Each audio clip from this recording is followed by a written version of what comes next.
Mi gente, you already know who it is. It's Danny Limelight. And I need all of you to subscribe to According to Woods podcast on Facebook, YouTube, and all other platforms.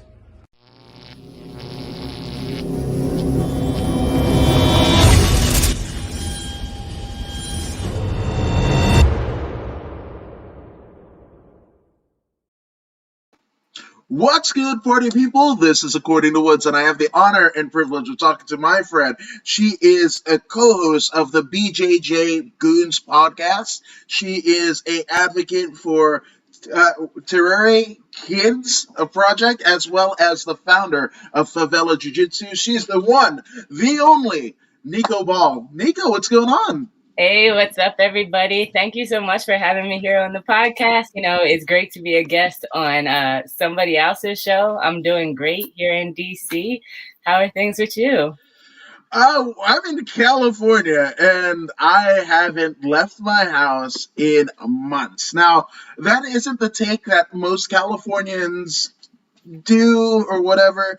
I've kind of regressed and just like, whatever you do you, boo-boo, whatever, I'm gonna do me. Because there was like a lot of infighting of like what to do, what not to do, and whatever. My wife ended up getting COVID right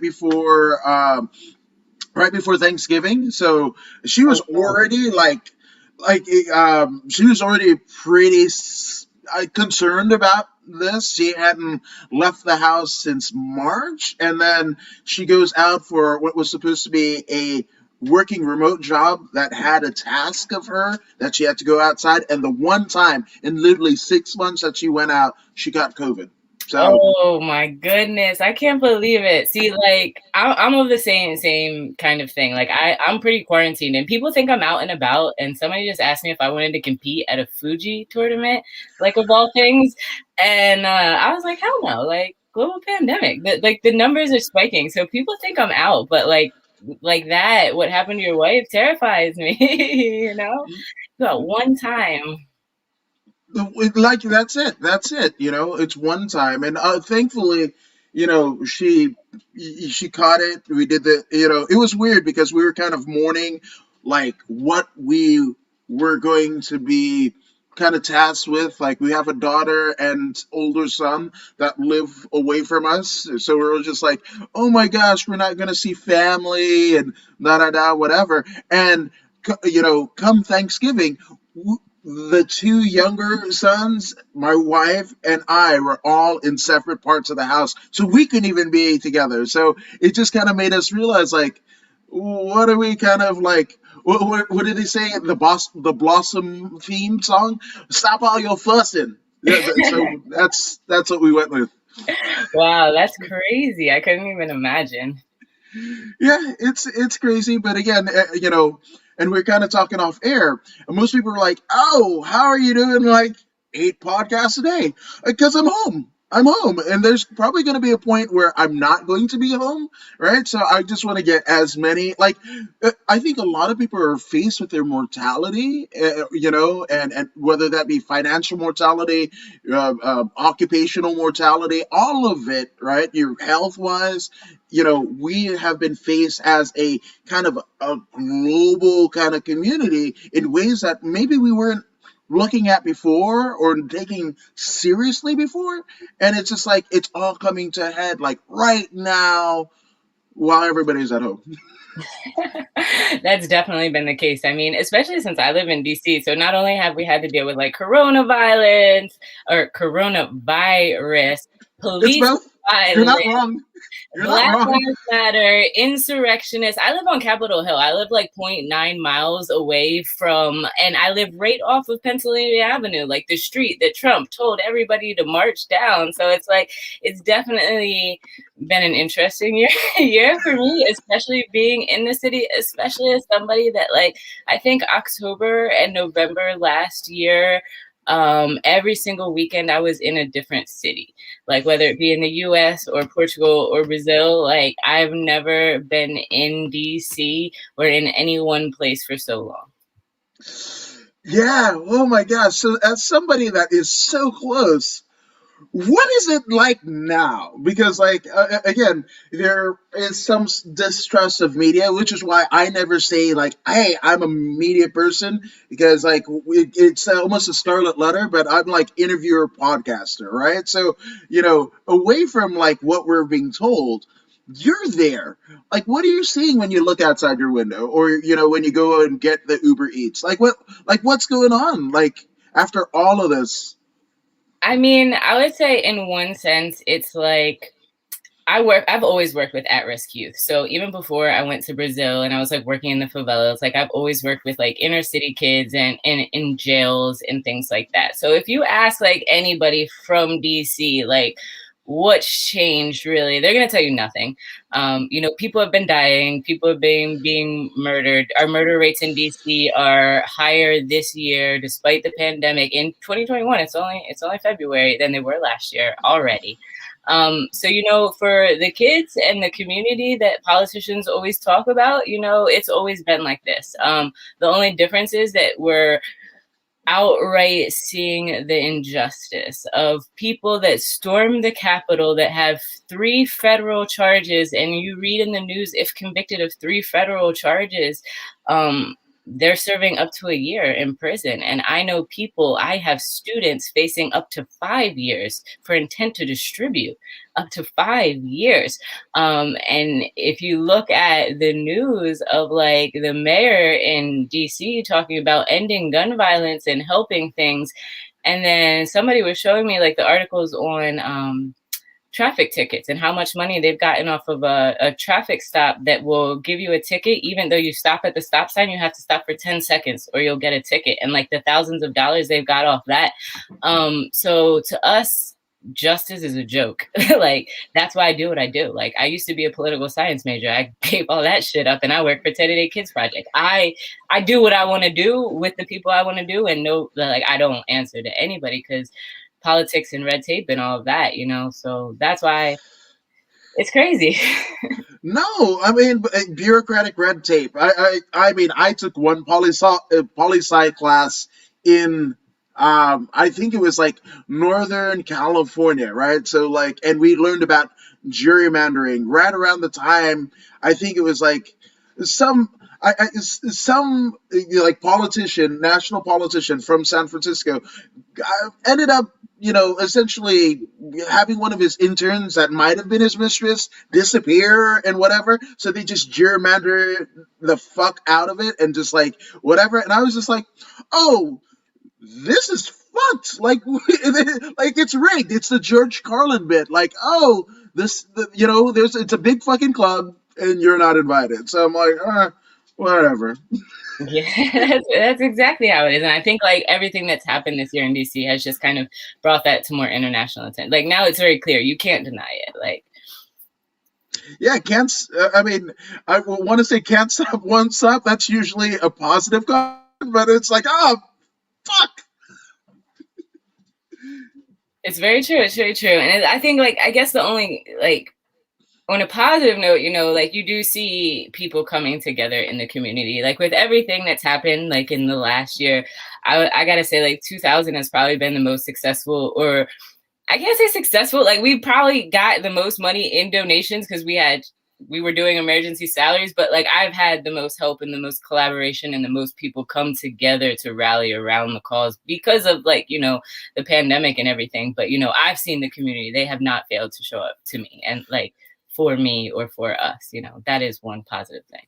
No, absolutely. And well, on both sides, right? It's a galvanizing community on both sides of whatever. The folks who stormed the Capitol, that's a community, right? And the everyone on the opposition, same, right? It's the community, and sometimes those jive together, sometimes they don't. But again, people are kind of hopefully reassessing who they are, where they are in life, and if it's something, there's a meme being shared about positive vibes only and whatever, and hopefully whatever that is to folks, that's it. And it kind of goes back to the Constitution and all that jazz, because we heard that a lot here in the States, the Constitution. And it's just like life, liberty, and justice, as long as it's not fucking hurting anyone, man. That's the asterisks, right? It's like, oh, the national anthem. I'm like, hey, so why aren't we singing the second verse?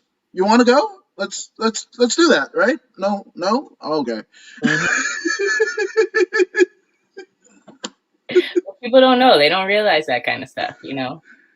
Yeah, no, man. Just deep dive into the Google machine, and I mean, you're, and it's not even that deep. It's like jumping into the shallow end of the pool, you know. But obviously, for somebody, you don't, everything that you've done in your life, in your career, you haven't jumped in the shallow end of the pool. You know, you've started.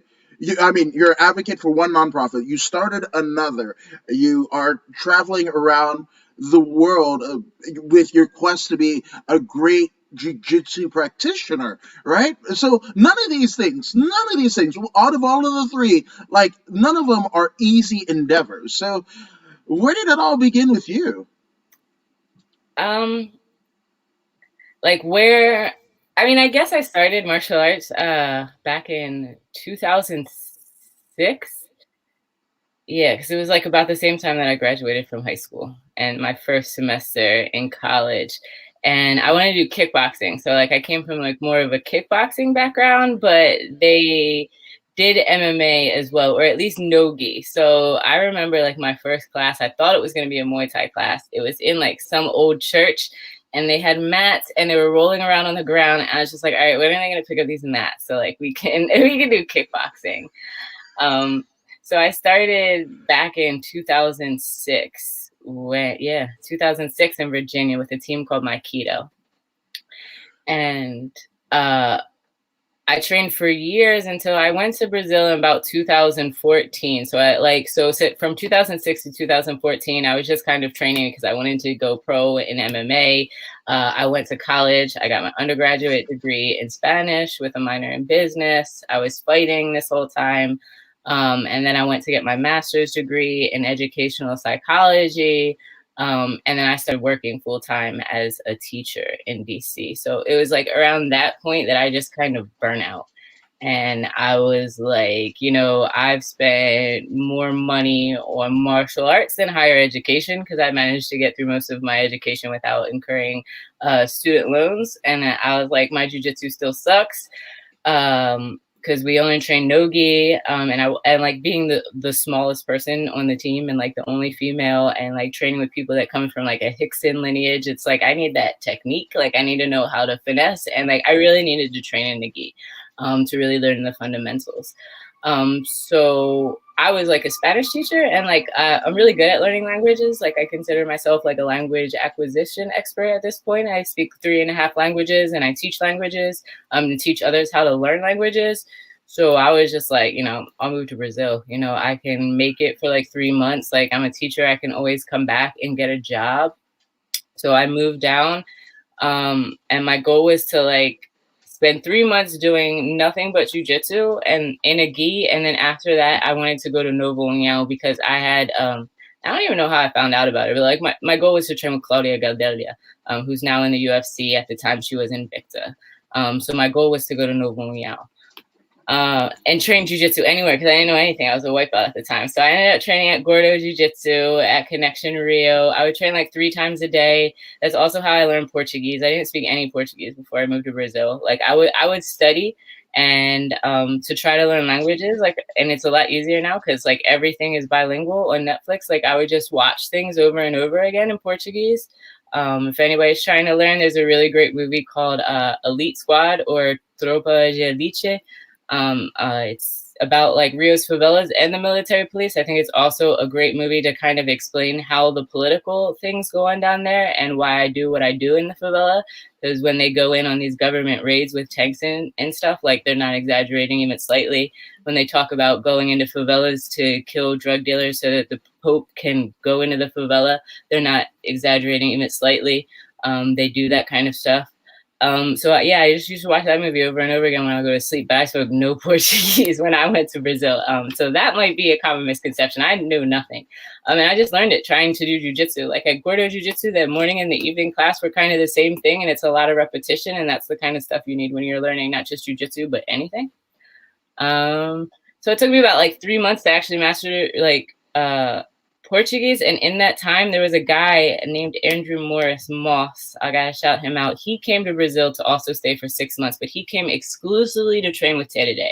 And this was the key. This person changed my life. Like, you know, you meet some people and like they affect your life and they have an impact. Like I wouldn't be who I was today if this person hadn't come to Connection Rio and introduced me to Terere. And he was from Manchester. So when he would say Terere's name, I had no idea what he was saying. Like, I had no idea who the dude was. And Terere's, to get there from Connection Rio, you have to go over a mountain or around a mountain, which they now built the metro there. But, like, it was a real pain in the ass to get from Baja to Connection, or to Ipanema, to the South Zone, where everything is in Rio. So I didn't want to go. But finally, he dragged me to Terere's one day. I went with a couple people, and I took one class there. I met Terere. And then I ended up changing gyms immediately. So that was probably my second month in Rio. And then, so once my time at Connection Rio ended, I ended up moving to the favela and like living in Terere's secretary's living room with her 18-year-old son for a little while. It's really weird. They were Peruvian, though, but it was amazing food. And I was in the favela. I was like 5 minutes away from training. And from there, I got like my own place in the favela. And I just ended up staying for 3 years. I eventually did go to Novo Yao and start training MMA.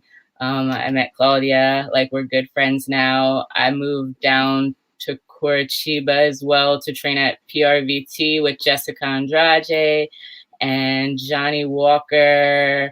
I did a lot of boxing in Rio, and then I finally came back, and it was fun. I came back fighting Muay Thai still. Like I flew into Florida for a fight, cutting weight to 110, and like that's how I came back to the U.S. straight to Florida after 3 years of not being in the U.S. And I've been back since 2016 now, but I generally go back to Rio every year because I've been running Untitled Kids Project. So when I came back to the USA, I incorporated it as a nonprofit because it's so hard to open a nonprofit in Brazil and like get the benefits. And because most of our money comes from internationally, I opened a nonprofit in DC. So Untitled Kids Project is incorporated as a 501c3 in Washington, DC. And then I also have Favella Jiu Jitsu, which is a company that is like, I founded it based off Terere Kids Project. I got all of the money and everything for Terere and that project just based off my ability to say what they did in English. You know, Terere speaks English, but they're just like, oh, he has an academy. He had that academy in Ipanema for years, but it wasn't until I started publishing it on Facebook that people realized it was there. So that's what I do for other social projects with Favella Jiu Jitsu, is kind of try to give them a presence, by just saying that they exist and saying it primarily in English, because unfortunately that matters, that it's in English.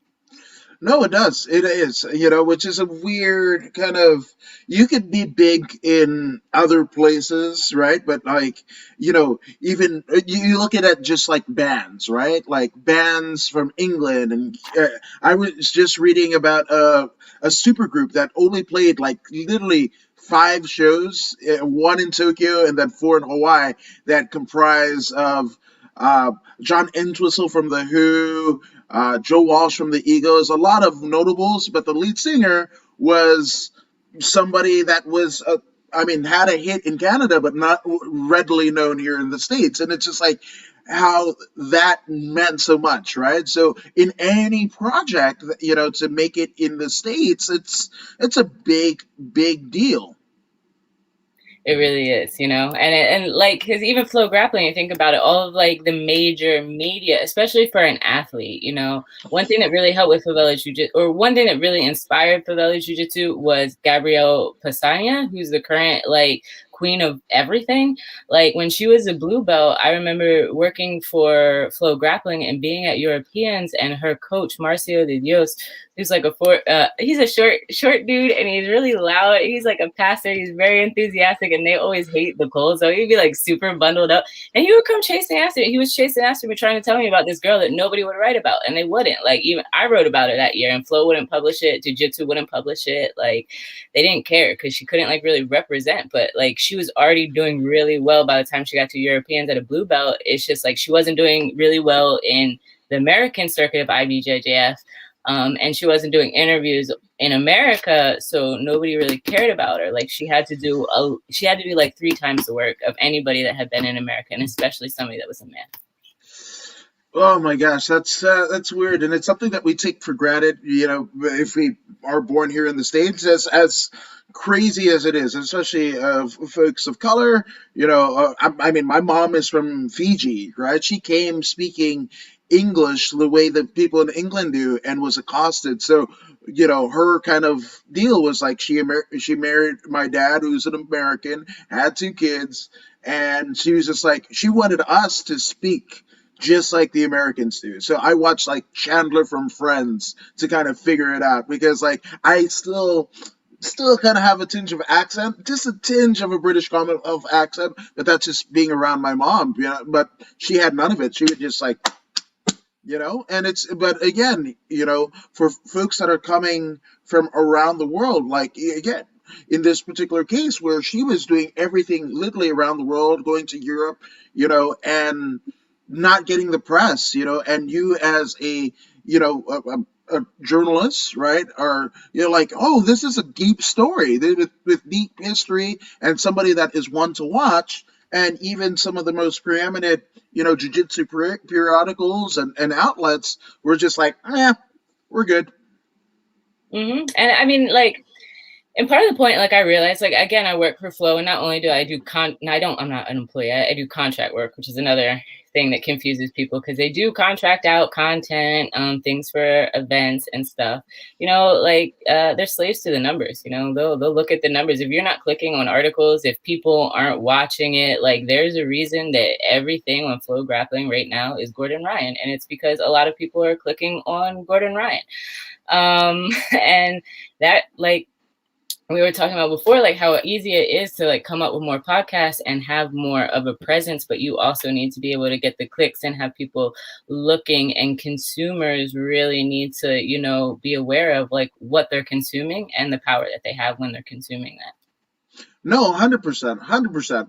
Now, one interesting thing, there's a lot of interesting tidbits in your story, in your journey, but one that I find particularly kind of fun is the fact that you trained in no-gi before you trained in gi, and you weren't at a 10 Planet affiliate, which is kind of wild when you think about it. Anybody that knows like jiu-jitsu and the kind of the landscape of it, to which the MMA superfan on YouTube, he wants to know, what does Eddie Bravo mean to BJJ, right? Would you put him on the Brazilian Jiu Jitsu Mount Rushmore? I think that we talk about that a lot. So I think it all depends on what your goal is, in jiu-jitsu, and what you consider to be good. Like, so I'm a TLI student. So at TLI, we train to be world champions. So we train to fight worlds. Like Eddie Bravo doesn't focus on gi, nor does he focus on worlds. So for me, like Eddie Bravo is irrelevant. Like, and like, that's not to be mean or anything. Like, he has his own style, he has his thing. But like, if you're trying to be the world champion in IBJJF, like, what is Eddie Bravo? Like, yeah, I mean, and it's a polarizing topic, right? Because there are some people, especially if you're trying to adapt a grappling-based style to MMA, he's kind of figured out a lot of the holes, right? Now, I grew up a fan of pro wrestling, but because of pro wrestling, I was just like enthralled with catch wrestling. Usually when, Bobby Heenan or Gorilla Monsoon or whoever, Jim Ross and whatever back in the day would say, oh, this person, or they would do this kind of like, ground-based attack.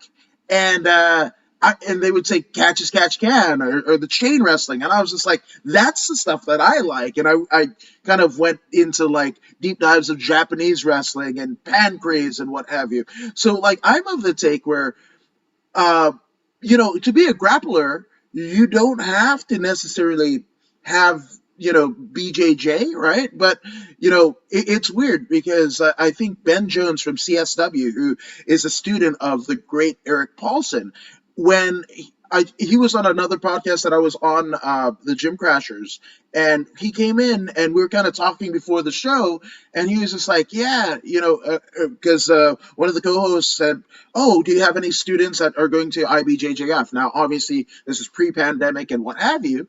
All right, and for those who don't know, that's the International Brazilian Jiu Jitsu Federation, and he told us point blank that the IBJJF does not recognize Eric Paulson's black belt, and I was just like, what? I mean, Eric Paulson is one of like the OGs that literally like took all of the best stuff, like, whether it be British catch wrestling, Brazilian Jiu Jitsu, Filipino Kali, and just kind of like under that CSW banner kind of put it all together. But like they wouldn't recognize that.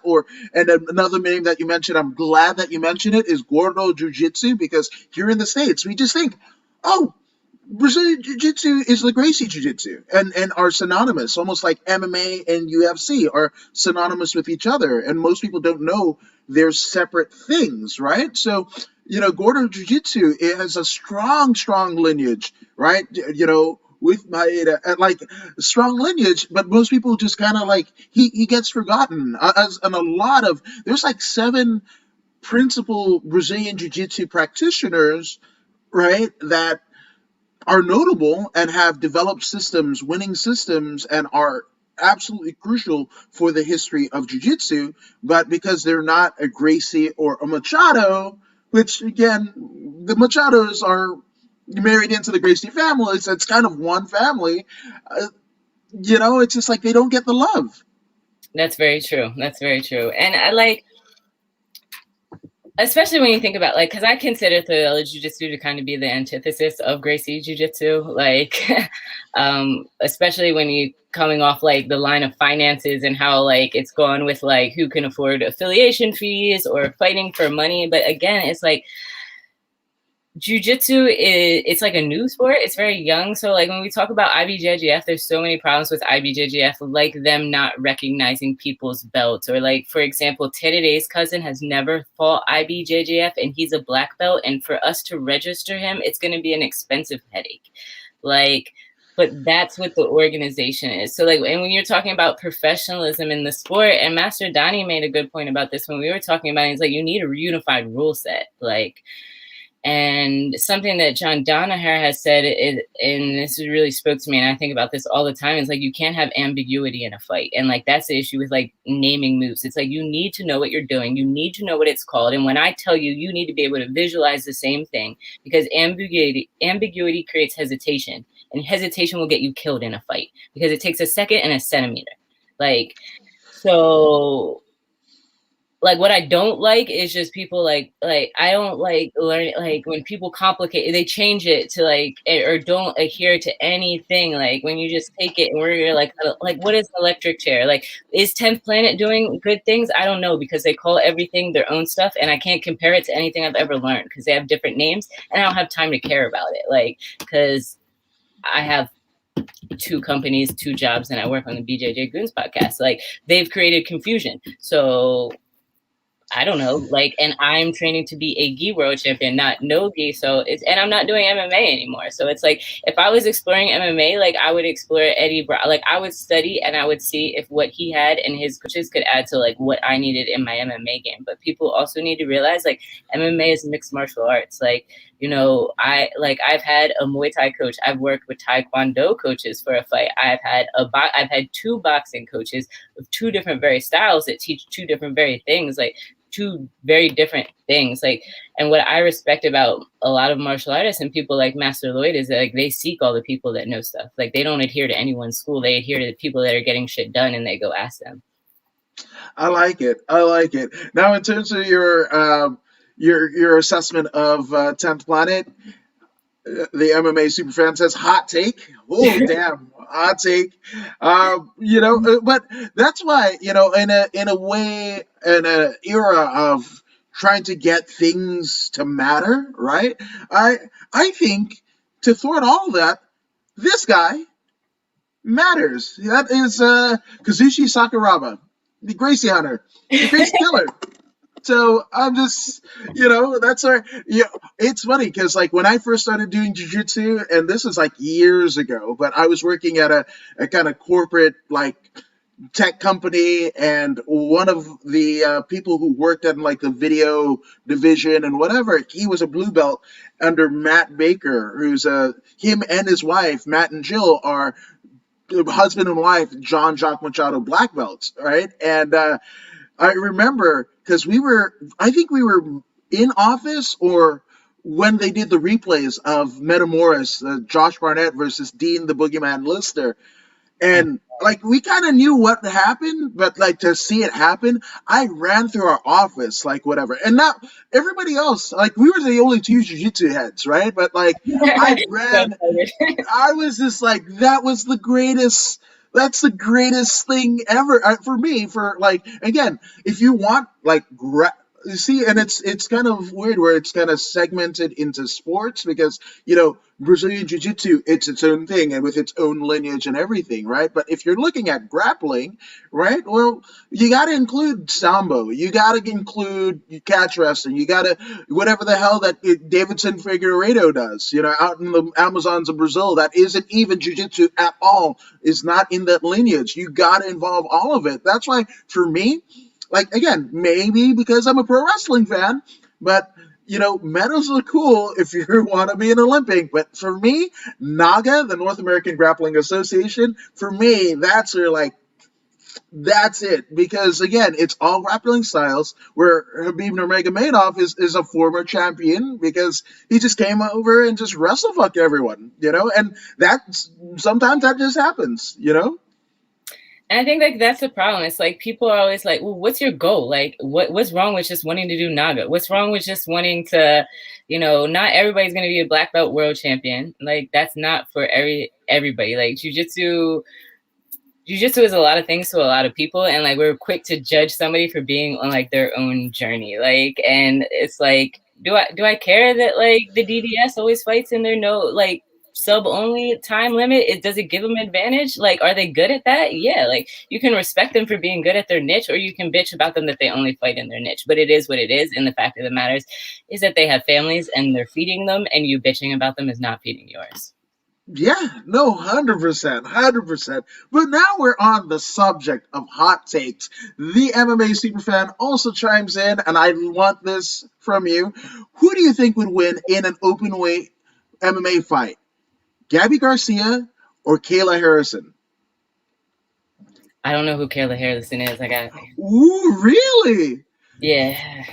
She's an Olympic level judoka who I believe she's the current. The Professional Fighters League, the PFL, they do their stuff in seasons, but she won a particular season, but she was kind of highly scouted, in the UFC and whatever, but like she essentially went to the PFL, is a champion with them in one of their seasons because they crown a champion every season.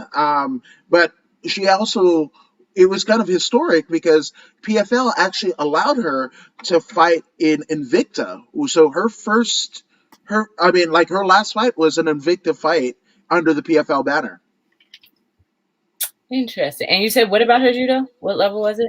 I want to say she did gold medal in the Olympics. I want to say, yeah. All right. Without having seen her fights based off style, I would go with an Olympian judoka because the amount of repetition in the drilling for judo and to be an Olympic athlete is like sick. It's ridiculous. And we saw that with Ronda Rousey. Ronda, she was an athlete. Like she was a beast because she had that in her. Like Gabby Garcia, she is a beast, but like she is more into jiu-jitsu. So I think taking a more taking an Olympic athlete would give her the edge.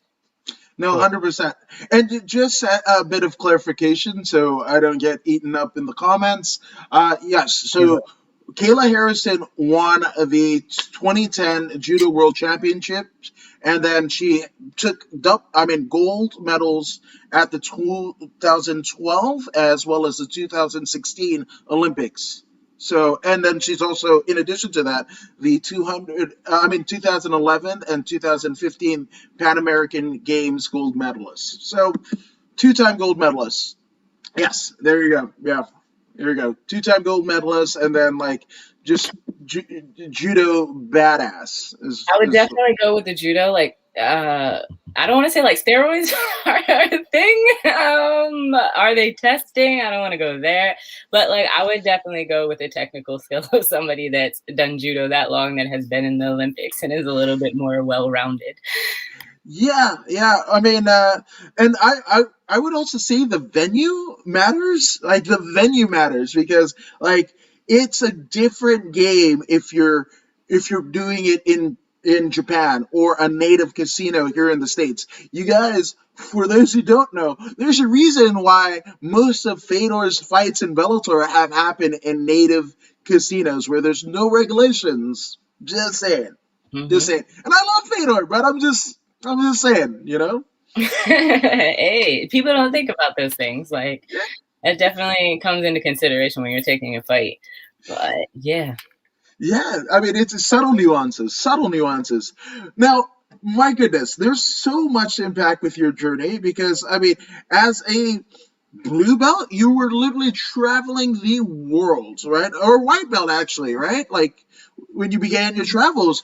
For white, I'm still a white belt, all these years, and that's more of inconsistency, right? And then also, maybe in my head, literally, the week after Holly Holm knocked out Ronda Rousey, right? And the referee to that fight was Herb Dean, right?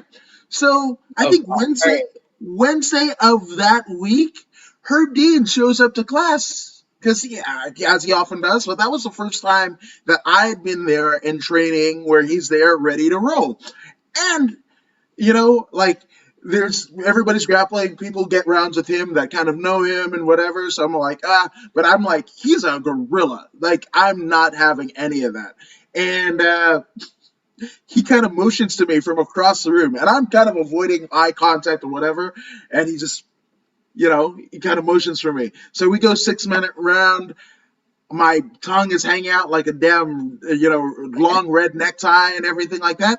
And then the damn, just like a mana from heaven, the buzzer sounds, right? And he goes and looks over at me, and I'm trying to not look like I'm exasperated for air and what have you. And he looks over at me and is like, "You've rolled before.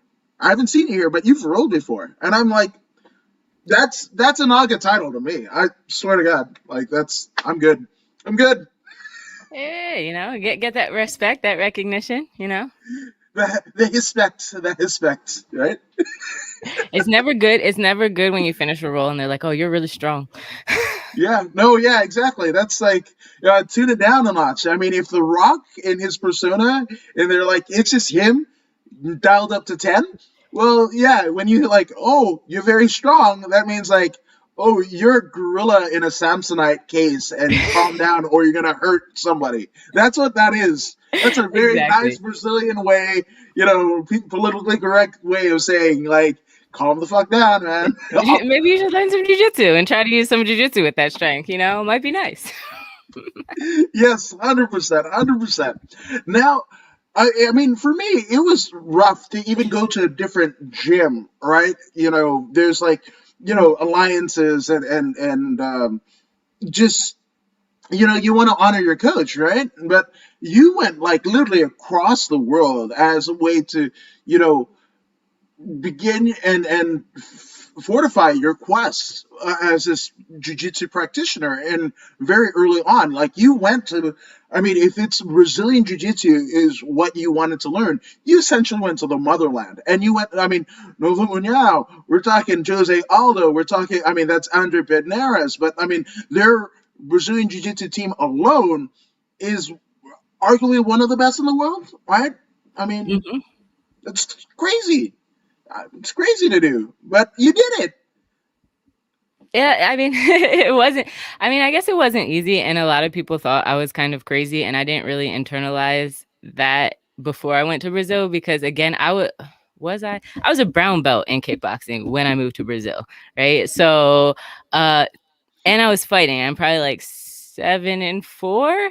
Like, so Okay. I didn't realize that I didn't know any jujitsu whatsoever. So when everybody was like, you're a white belt and like you're moving to Brazil, I was like, yeah, like what's the problem? Like, so one, I didn't internalize that very well, notably.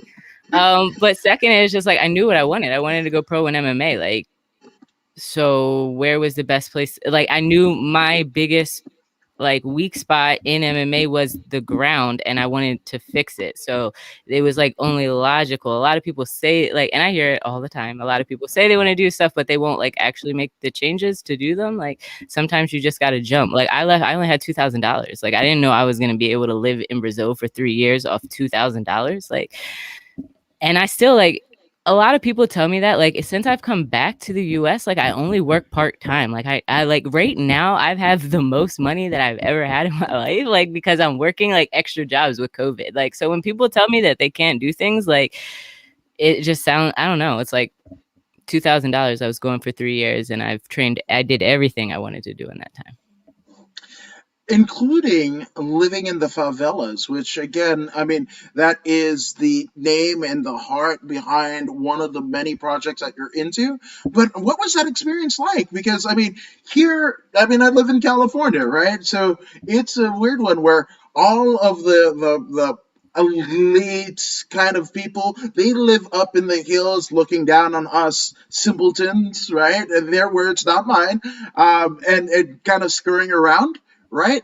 So in Brazil, and especially in the favelas, it's very different because it's the opposite. Where that's kind of like where the squalor and everything happens. Most notably, you know, when they were petitioning for the Olympics in Brazil, you know, that was it. It was just it's like let's just build a wall, apparently, because people do such things, but a wall around like the stadiums away from the favelas. Like the favelas, like we're just not letting anybody in. So it can be an intense place. So I mean, there were other places to live in Brazil, but why was the favelas so important for you to experience? I mean, honestly, like, because I lived in the Dominican Republic too, and I lived in a place like equivalent to the favelas in the Dominican. Notably, when I went to Brazil, I said, I'm not going to mess around in the favelas. Like, that I said I wasn't. The favelas became an option only because I was training with Terere. So I was staying at a place called Connection Rio, which no longer exists. And Connection Rio, it was a hostel for jiu-jitsu fighters. So when I moved to Brazil, I had paid for 3 months at Connection Rio and 3 months in jiu-jitsu. So again, I had $2,000, but I had 3 months of living and 3 months of jiu-jitsu paid for. After that, it was straight hustle.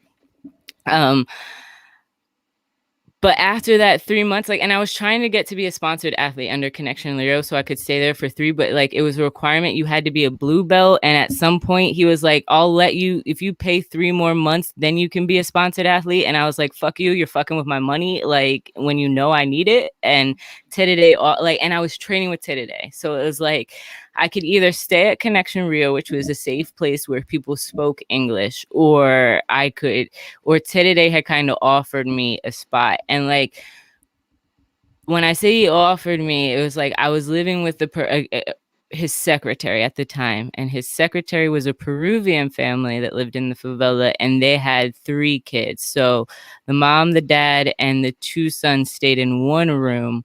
Their oldest son was 18, and I shared what was like on the second floor living room that everybody had to go into to get up into the house. And then the actual bedroom he used as a music studio. And we lived on top of a bar. So it's like I lived there for 3 months. And it was cheap. Like that was the only reason I did it. I wanted to be a professional fighter. I didn't have money. Like it was like you either, you know, pay potentially like to live outside of the favela, it would be like 4 times the rent. So like maybe in the end, when I had my own spot in the favela, my rent was maybe like $250. to live outside of the favela, you were going to be paying normal rent like you were in DC. So like, I have a friend that did it, and like, she stayed out of the favela. Like, she lived, when I came back, she stayed in my spot, and she managed to put air conditioning in my spot and then moved out of the favela, but I don't know how she was doing it. And she wasn't a fighter. So, you know, fighters always broke. So to me, it just became a necessity. Like go and not have a proper house, but you know, you're right by the gym. You're like 5 minutes away from the gym. So that's why I did it. Damn, that's crazy. And I mean, that almost sounds, I mean, if you're an artist, right? Take the mixed, martial out of it, right? If you're an artist, that's kind of like an artistic kind of sonnet, right? Where, you go into the slums of the city to live with the secretary of their family above a bar. That's almost like a Bruce Springsteen song. I mean, it's interesting. And then it got to the point where it's like, I didn't like to leave the favela. It's like for New Year's, everybody goes to Copacabana to watch like fireworks, but you can see them from the favela and you won't get robbed in the favela. But like New Year is infamous for robbing people. Why would I go down to Copacabana and get robbed when I could be up in the favela at Terere's house? And then you go down to like the Baile Funky and everything that, like, there are definitely a lot of armed dealers, and like that's all a reality, but you kind of get used to it. Yeah. I mean, so I sound like this, and I grew up in Inglewood, which is not anything compared to like Watts or Compton or what have you. But I mean, when we moved here in the mid '90s, it wasn't the greatest, right? But I somehow survived, right? And it's kind of that fight or flight mentality. It's like, or just the adaptability to a particular situation, and just kind of figuring out, like, no, I won't poke the bear. Like, I won't, there's a guy with a gun, I'm not gonna, was it much like that? To me, the way I look at it is like the Peruvian family, they were really scared of it. And like, so there's a couple ways to get up into the favela, and they would try to use the way where they wouldn't have to go by the drug dealers, and like they wouldn't see the guns. And I can respect that, in the fact that they had kids. Like, I didn't care. Like, I would go the easiest way, the one that took, like, because we're talking about to get to the base of the favelas, like, there's an elevator. Cantagalo is blessed with an elevator, but not every favela is like that. That elevator goes up 27 flights of stairs. That's 27 flights of stairs to get to the bottom of the favela. And then you got to go up to where you live. Like, so I'm not going out of my way to avoid drug dealers when we're talking about like 40 flights of stairs. Like, and I have a gi and a camera and a computer. Like, no, we're not doing that. I'm not avoiding drug dealers. Like, and then on the other hand, it would be like nobody in the community knew them, and they all knew who I was. Like, if I came up in the elevator, and like, also drug dealers were not the problem. Police were the problem. And police, when they would come and shoot at drug dealers, were when you had an issue. That was when you had an issue. Only cops versus drug dealers. Occasionally, it would be like a gang takeover, but like, we're talking about organized crime. We're talking about a gang is trying to take over territory. So when that happens, and when you walk in, like, because there's lookouts everywhere. Like, when you walk into the favela, they're watching you. And like, when they know you, they'll be like, hey, the cops are here, go home. Hey, it's not okay, you need to go straight home. Like, they'll tell you that.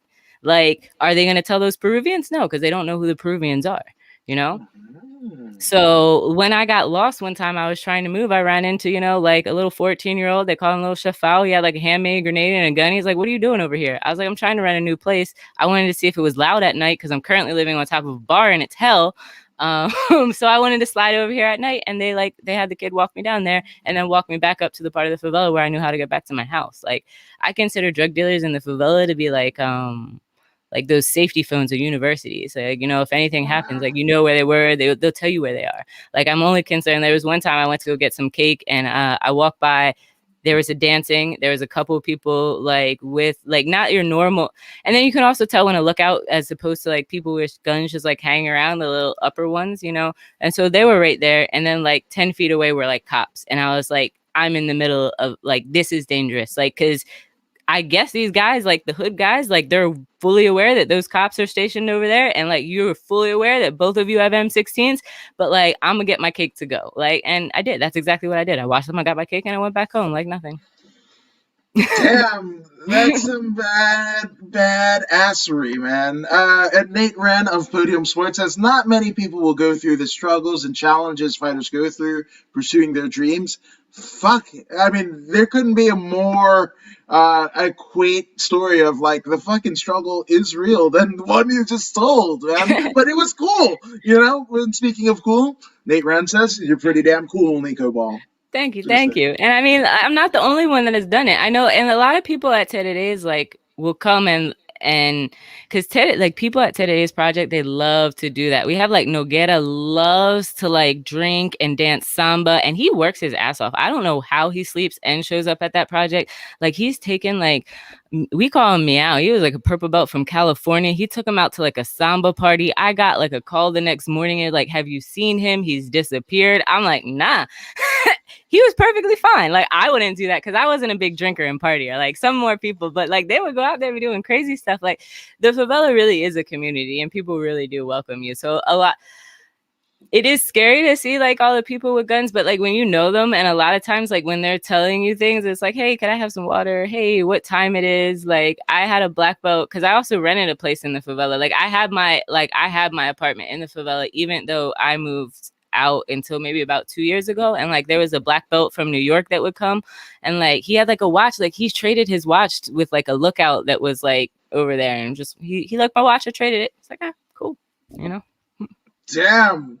Again, that's I mean, I got fucking goosebumps and shit because I went and do sets, but again, just badassery all around. Which, speaking of like polarizing and badassery or what have you, the MMA superfan wants to know: do you think, in your opinion, is Dylan Danis overrated?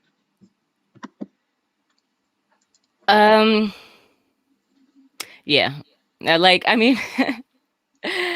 Again, like I hate when people give all this news and this clout for things that like have nothing to do with jiu-jitsu. Like Dylan Danis, like I know people that know Dylan, and they say he's a great guy, and it's like I want to focus on their jiu-jitsu and like the good that they do, and not the fact that you're like running around like talking like all this shit. Like I don't remember the last time I heard about Dylan Danis's jiu-jitsu and not just his drama. No, it's a weird one, right? Because especially here in the States, and we kind of spoke about it before, about, you know, being big here, right? And there have been other martial arts. There's been point karate, kickboxing, and what have you that have tried to come here. There's been talks of, aside from like flow grappling and what's on UFC Fight Pass and Fight TV and all of that jazz, to, have like a dedicated, like whether it be jiu-jitsu show, just a presence, almost like to get jiu-jitsu, high-level jiu-jitsu along the lines of like how, in 30, 40 years time of how we review like the Super Bowl and the World Series and stuff like that, like integrated into American culture, right? But it's kind of weird because you've got like the traditionalists, right? And whether they are from like some of the roots of where Brazilian Jiu Jitsu kind of came from, or they're students of said roots, or just like, again, historians of that thing, where, it's just like we've got that on one side, and then you've got like, again, like the Dylan Danises and the Gordon and Nikki Ryans and, the AJ Agazams and what have you, that are more showy, which, again, in an introduction to America, right? Like taking a pro wrestling approach, right, can prove gangbusters, right? I mean, Ali was growing up in Kentucky, was a huge fan of Gorgeous George. Mike Tyson watched Bruno Sammartino. Floyd Mayweather was a part of a WrestleMania. That's that. Conor McGregor essentially does Ric Flair, and that's what Dylan Danis is kind of trying to do, right? So with that all being said, that can polarize it to a traditional base, because like what you're seeing is not so much Brazilian Jiu-Jitsu, it's kind of a weird kind of hybrid, but it's not that. Like, again, you wouldn't go to, again, anywhere in Brazil, in Rio, and talk about like, combat jiu-jitsu, or as Renato Larange says, Puerto Rican slap boxing, right? Like, you wouldn't go there with that, So it's a weird one where, there won't be even if a production and whatever goes to plan, it still won't have the support of everyone, and it's kind of crazy because like we see like Fight to Wins right now, Submission on the Shore, shout out to Submission on the Shore, which is like all female, submission only, both gi and no gi, with cash money, which doesn't exist in a lot of traditional Brazilian Jiu-Jitsu tournaments, right? So it's a weird one, but in terms of the production value, it's there. In terms of the adaptability to an audience that doesn't know, that isn't a jiu-jitsu head, it's there. But then you kind of piss off all of the traditionalists.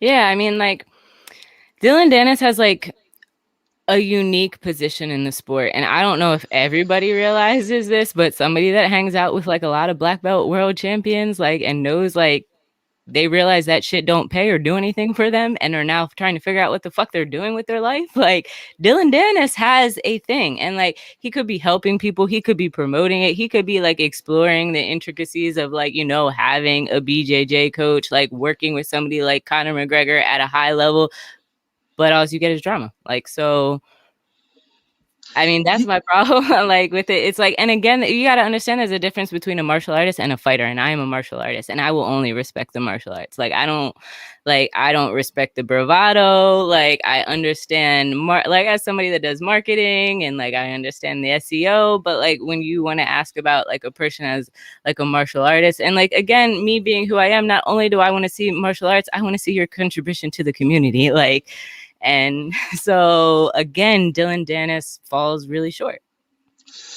No, and that's absolutely fair. That's absolutely fair. And we kind of had a conversation earlier on another show that I do, Voodoo in the Woods, where who's kind of like the greatest of all time, and like in terms of like metrics, right? And my co-host, who is a former MMA fighter himself, right? He's just like, Conor McGregor's the GOAT.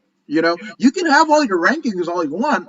What is attached? What dollar amount is attached to a ranking, right? Versus like, you go to the bank account, you check it, and you go like, oh, that's that. So in his estimation, Conor McGregor is the greatest of all time. You've got James Krause in Missouri. He's got like 9 Metro PCS stores, owns a real estate company, so he doesn't need a fight. Like those are metrics that can't be whatever. Are they traditional martial artists? That is where the question kind of, it kind of falls apart. Yeah, exactly. So it's like, do you want to like really evaluate him in a technical sense of everything he's done? Is he fighting? Like, there's so many just ways to look at it. And again, so like when people talk about overrated or underrated, I know I train with a lot of people that are just like have this fanboy mentality as well. And it's like to each his own. Like, you can like whoever you want, like, but why do you like them?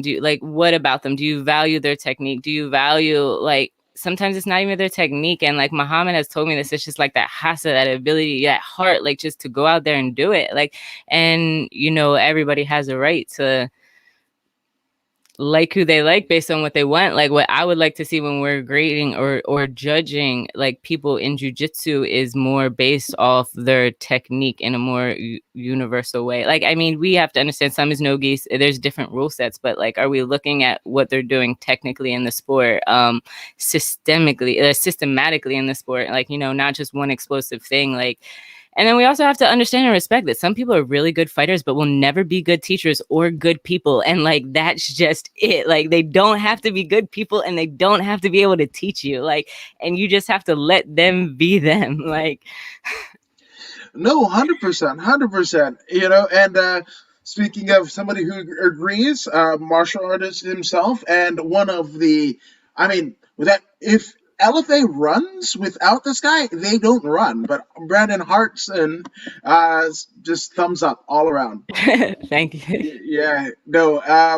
And Nate Wren says it's his Butterbean Eric S. versus Bart Gunn at WrestleMania. Which, hey, you know what? If you ask the 7-year-old Adam Woods, like, who's his Mount Rushmore of boxing, Well, Butterbean was definitely there. Me at 7, because I'm of a certain age where, I saw a guy named Mike Tyson knocking out people in the headgear on amateurs and whatever, right? So when this big dude who looks like Juggernaut from the X-Men comes out and he's knocking everybody's block off, I'm like, Butterbean's the greatest. Now, obviously, I know better than the 7-year-old me, but, that's it. You like what you like, right? That's Exactly. why you like Apple Jacks. Like, well, we eat what we like, I guess. It just works for me sometimes, Yes, no, absolutely. So, in terms of your other projects, and I apologize, but I mean, in addition to Terere, in addition to Favela, but you yourself, and anybody that looks at your setup knows that, is Nico Ball a podcaster? Yes, he is, and doing this way longer than this guy has. It's the BJJ Goons. Yeah, that's been great. Like, it's definitely been interesting working with like them as well. Like, another step up, and not only just being the co-host, but like learning how to do the audio visual engineering during lockdown has been quite fun. Yeah. So, have you had like FUBARs that have occurred? And I mean, what is, like, without revealing so many of your secrets, but I mean, you guys do like a live to tape kind of format, right? And kind of editing things out. We don't generally edit things out, actually. Like, I guess we have the power to, but like, no, like so if people are thinking like, because Tim will always be worried, but like, no, I managed to get him to like not edit anything out, or like he wanted to not drop some stuff. But no, just like, because before, so the podcast started with Tim and DJ, and then DJ left to go to Thailand. And when they were doing it, it was being produced by, not Dirty Wipeout something, Tony. It was being produced by somebody else, but then during quarantine, he left. So like I took the co-host as well as the engineering part as well. So we just record everything, and then I'll put on all the stuff that you're doing now live post. But yeah, there's not really editing. Like all the stuff that his rants are all straight up. And now we're actually launching a Patreon, so we're gonna do even more. Like Tim's had the podcast since 2017, but like now we're like we drop episodes every Monday. They never had like a full schedule. So since I've become the co-host, we haven't missed a Monday. It's been hella hard. Like even in lockdown, it's hard. But yeah, like it's been the most consistent thing I've done. Like especially having done content for Terere Kids Project and Favella Jiu Jitsu. Like I do content and I edit videos and I do highlights, but to do something every week, it's pretty hard. Yeah, no, I feel it. And that's also, for anybody that is like watching that wants to get started, that's one of the reasons why I go live all the time, because I can't edit. It's not that I can't, it's just like, okay, I've got a guitar, right? My dad was a musician. Could I edit? It's awesome. Awesome. What did he play? Good. Well, he plays guitar is his main thing, but he can play a lot of stuff. Yeah. That's tremendous. My dad was a, I guess they call it a busker now, but before it was a street performer. And my dad was a keyboardist, and he had a couple different saxophone players, and they played at Fisherman's Wharf in front of the cannery in San Francisco. And that's how I kind of came to be. When most people are like, street kids, so I'm from the streets and blah, whatever. I'm like, I'm a street kid. I don't sound like any of those fuckheads. So right. Yeah, I mean, like I literally grew up in my dad's keyboard case. That's so cute. Yeah, so when Aladdin came out, I was just like, oh, that's awesome, because there was a first time Disney put out like a brown skinned kid, and he was a kid from the street, like this guy. Hey, wow. Yeah, I'm just saying, so that was like a game changer. But so in terms of like I go live, but you and your editing kind of mastery, have there been any kind of hiccups that have happened, or has it been kind of like smooth sailing? With the podcast? Yeah. With the podcast, it's almost been smooth. It's pretty much been smooth sailing, because I've been working on, like, I guess I've been a videographer since I bought my camera in 2016. So like, I guess a lot of people don't know, like I started off as a writer, you know, like that's what I am good at. I'm a writer. And so when I started off doing Terere Kids Project, it was because I could write. And then I had to get a camera, and I had to learn to take pictures, and then I had to learn videography. And then I am like the executive director of like an actual nonprofit. So I have to like learn to be an executive director. And then, so like the video, and then like the sound, and then the engineering. So like I've come up like messing up a lot as of like losing stuff has been like the major issue I've had is like having like hard drives break down or get stolen. So I think in the years that I have been working in videography, I've managed to kind of hedge all those bets. And also during quarantine, like that's what I've been doing. I've been building other people production studios. So not just doing the BJJ Goons podcast. I built like 3 studios, like of people that just want to do podcasts. And then like I do all of like the acquiring of the equipment for them and figuring out how to like edit stuff. So I think, no, I haven't had any major issues, although I almost did. I almost misplaced a whole episode, and I think like trying to switch it from my actual computer to a hard drive, and then it didn't transfer and then kind of disappeared, and I thought I lost the episode, but like the next day, like it was on my computer. I don't know how that happened, but I thought I almost lost like a really good episode with a guest. And like that, and just having problems, like, because I have to export everything on Adobe Premiere, and that makes like my computer crash. Like, so also I have like this issue is like I hate Mac, and like I do Favella Jiu Jitsu, so like I consider myself to be like a guerrilla journalist, and like so like these new Macs that have these damn dongles, like that dongle costs $50 in America, but in Brazil or Africa it's probably like $150 and impossible to find. So like it pisses me off to no end to know that if I were to buy one of those new laptops and were to lose that dongle in the favelas of Brazil, it would render my computer completely, absolutely useless. So I had to buy a 2017 MacBook that has the ports for my memory card and my camera and everything else I need. Like, and the computer isn't strong enough to edit. So like that is my biggest issue, is like I can't afford the computer technology to have a computer that I can use in the places where I work without it being like compromising and having enough RAM. And I also got like my computer stolen last time I was at European. So like I was in debt, like off a computer, off that. Oof, the struggle is real. Oh my goodness. Like, and I thought I was the guerrilla, like, you know, kind of interviewer person or whatever. Because like there were a lot of times where I wouldn't get credentials, and I would basically, you know, just have my phone, right? And I would do that, and this Rode microphone, and it shows its wear and tear, but like this is as good of a microphone. I mean, it's a Rode, right?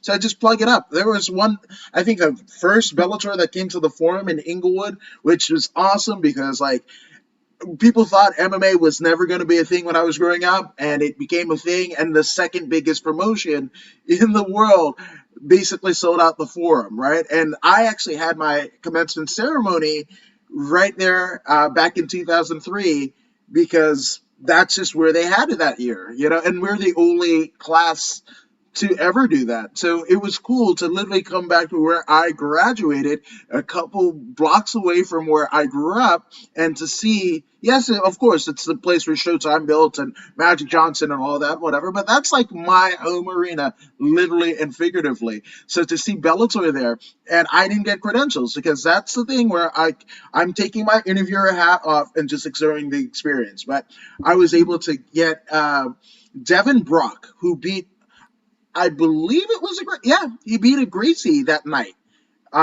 It was like his professional debut, and he debuted for Bellator at the Forum. Wow. Right? And he beat a Gracie in the first round, right? So they were like, "Oh, you're gonna do an interview," and I just happened to stick this in my pocket before I went home. Hey.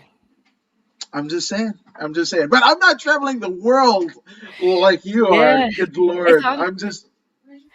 It's weird. And I think like for a lot of people, because we were also talking about like the need of more content and just being able to do it. I think the most important thing like is being consistent. Like you don't always need the best quality. Like you definitely need like something, like try to be improving. Like, but and if people ask me like what they need all the time, like to me, this MacBook Air, because I work in Brazil, because I know I'm planning on going to Portugal and then from Portugal to Africa, and that getting Apple pieces in Africa isn't going to be easy. I know that dongle, if I lose that dongle, like, but that's not most people. Like, so it's just a matter of like knowing what your needs are and like how you can affordably meet them. Like you don't need a lot of money to like produce a podcast or any kind of content. That's what I try and tell folks, and I mean I don't do it the greatest, like at all. I mean, when I heard about StreamYard, and that's why, like, if you want to start a podcast and whatever, like, go do that. You know, just understand that it's going to be harder to differentiate yourself amongst literally thousands, if not millions, of people that are trying to do the same thing to try and figure it out. But like, I mean, the way that I know about this whole process of StreamYard and what have you, which has been a godsend for somebody that doesn't edit at all, was a couple of my friends who have podcasts invited me on and were like, Woods, why don't you take a crack at this? And like literally July, and we're north of 300 episodes. Like, you know, and it's just like, but it's just figuring it out. There have been audio issues, there's been glitches, there's been all of that, whatever. But it's just like, I want people to see that that's what happens, you know. And if I'm not like the Era Hawani or anybody like the Nico Balls of the world, but like, you know, it happens, and it happens in real time, and it's persevering. Like I could have like, you know, a bad comment, blah blah blah, whatever, and I could have just shut it down, man. I think my, you know, first, I want to say like up until last week, and we're doing again 300 some odd podcasts or whatever. Up until last week, I stopped having nervous breakdowns every time a noise issue went out, a connection issue. You know, like it's, and that's it. And I want people to kind of see like, hey, the struggle is real, but you can get beyond it, you know, and have these amazing, important, invasive, but concerning conversations with people. And just like, again, at a time where people feel the most alone, being sequestered off in their houses and their dorms and whatever, you know, it's just like, you're not alone. Let's do it. Reach out to somebody, like, and do the thing, you know, and you'll find out just doing the thing, you'll be closer to whatever serenity is than just like saying, I'm going to do the thing. Mm-hmm. That's very true. I mean, like, people are always really worried about like what they're going to do or how people are going to perceive it. And I remember like when quarantine first hit and everybody was like posting their damn workouts on Instagram, and I was like, yo, nobody cares. Nobody cares. Nobody cares. But then like this one girl, Tacey, and I'll shout her out, Tacey Williams, because she donates too. Like she trains at 301 MMA in Maryland. She was doing that kind of thing. And then like I didn't even directly say anything, but she posted something and she's like, you know, I post this shit for me, like because of my journey and like how I feel about, you know, everything I'm doing. And I was like, I respect that. Like I hate seeing all these posts, but like I respect like knowing that that's why you're doing it and that's your journey. And then you don't care what other people say, like, because it's your Instagram and that's what it's there for. Like, you know, all those other people, like I mute you real quick. Like I don't care how many push-ups you're doing. Like, but that's the thing, like social media, to each his own. And like when I saw her post that, despite hating to see all of her workouts, you know, I was really proud. You know, like, oh, you know, I never understood these posts, but, you know, it took that, seeing that explanation to like really give it some respect. And still, I don't enjoy that content, but I definitely respect it. Yeah, again, everybody's trying to figure it out.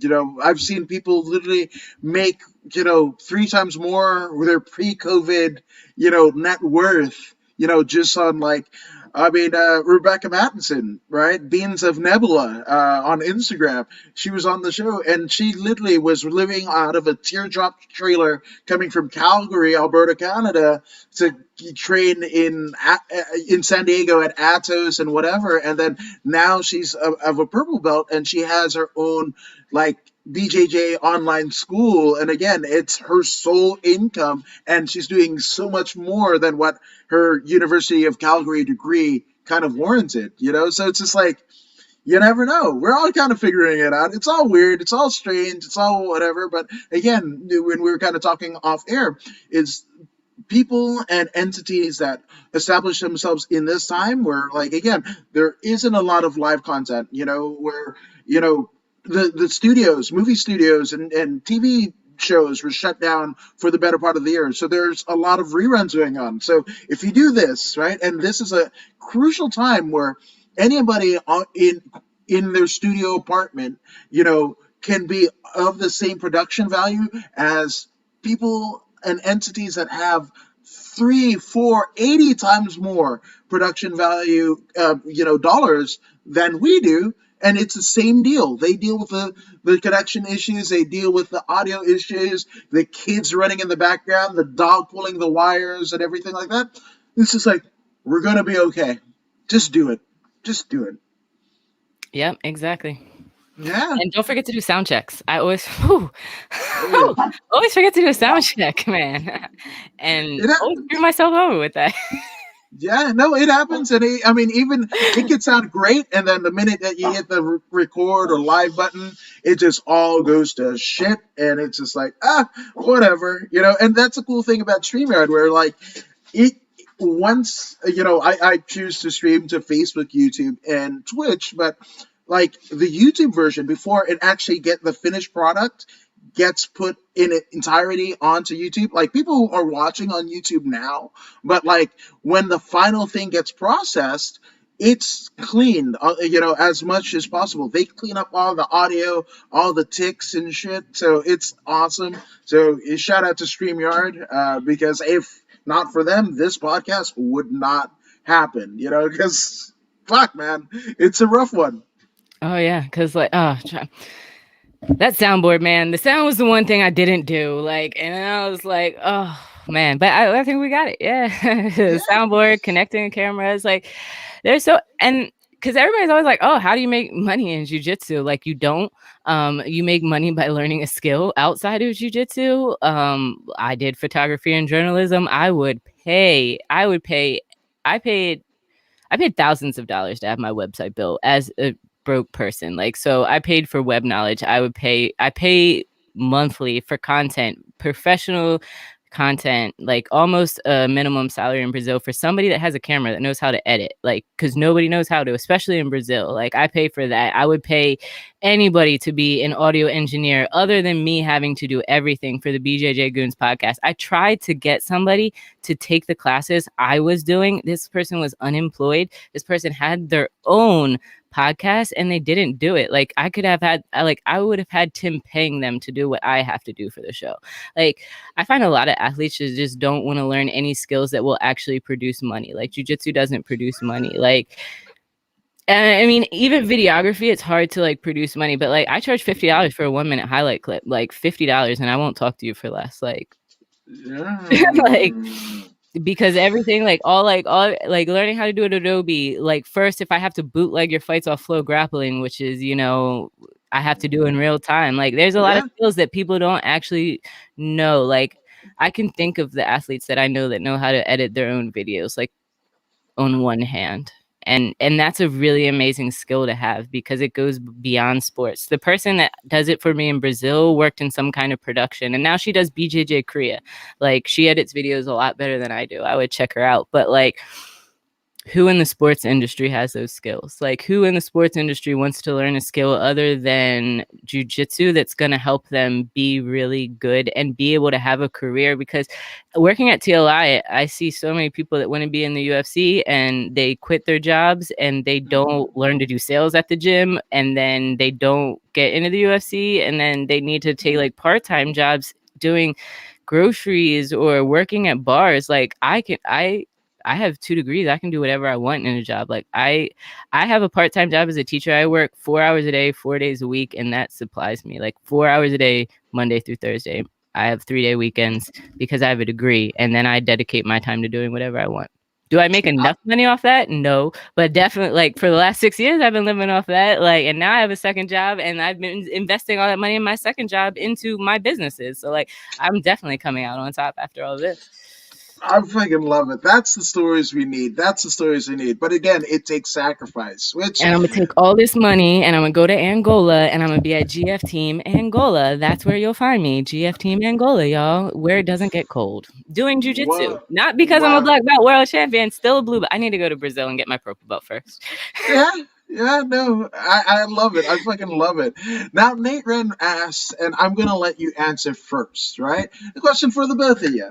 What has been the craziest guest you've had on your show? Now, we're not going to name any names, right? But this situation, have you had Nico Ball on the BJJ Goons podcast? Any crazy guests or crazy stories told on such podcasts? I mean, I know who I would say like the craziest guest on the BJJ Goons goes down in the Hall of Fame would be Erin Hurley, even though she is before my time. She definitely takes the crazy BI. Yeah. Like she knows it and she's a good friend. She knows it. like she wild west. She wouldn't be doing jiu-jitsu, MMA, loving on some jiu-jitsu person in Canada. She's like an EMT, but she's also just wild. She owns her crazy. She is the craziest. So I love and respect her for that. It's hard to get crazier than DJ, as having a guest. So it's hard to ask somebody, when you had DJ Jackson as a host. And as for the crazy, there's an upcoming guest. There's guests that I want that both me and Tim know, and then he says they're kind of out there, and those would be the craziest guests, but that's a future one. So Erin. Yeah. And Erin's, isn't she here in California, right? Mm-hmm. If she's not in Canada, she's in California, yes. Yeah, so guess who commentated her last amateur fight? Oh, yeah, dude. That's awesome. Because again, I remember her trying to get that fight, not being able to get a fight. I was so proud. I think that was her first and her only before COVID, and then she switched down. But that girl just goes into everything she does with all of her heart and all of her craziness, and I just love it. That's so dope. Thank you. No, it's funny. So it's her and Alandria Brown, who now is dating Jacob Rosales, LFA veteran and Dana White's Contender Series veteran, and now a member of CSW. But they didn't like each other at all because they were both training at Black House for a time, and they got into it, and then it basically manifested into this fight for MMA Events Inc. in Long Beach. As a part of this expo, this fitness expo, and then there was a cage in one of the ballrooms and whatever, and then me and Blake Bulletproof Troop commentated that thing, and the audio still hasn't come out, so just but I was there. Great time. She's definitely the craziest one. I think I met her for the first time. I was at Jiu-Jitsu for the People, or Checkmat in New York. And I was trying to interview Veda, and she just rolls in with a suitcase and had no place to stay. She was couch surfing, and I saw that, and I realized that was okay, because that's my life all the time, it seems, at a blue belt. And then I saw her doing that, and I was like, okay, this is the norm. It never gets better, but this is okay, and that was reassuring. Okay, so I will say, yeah. Since you named, I'll go ahead and name, and it's something that I think is crazy, but to this person, it isn't. It is the one and only El Terrible Esteban Payan, who 30 seconds into the show, he's like, I'm on coke. I did lines right before my CXF title fight here in California, which was one of the, in its previous incarnation. Now it's Lights Out Extreme Fighting with Sean Merriman of the NFL, kind of taking an ownership role in it. But the precursor was CXF, and that was one of, I would say, the most coveted title here in California for the regional amateur scene. And he was like, oh yeah, I took it on 3 days notice. I was fucking coked up and shit like that, and the fucking commission passed me. And wait, so he was doing coke 3 days before the fight or right before the fight? Both, and 30 seconds before the podcast. So I guess nobody likes a quitter.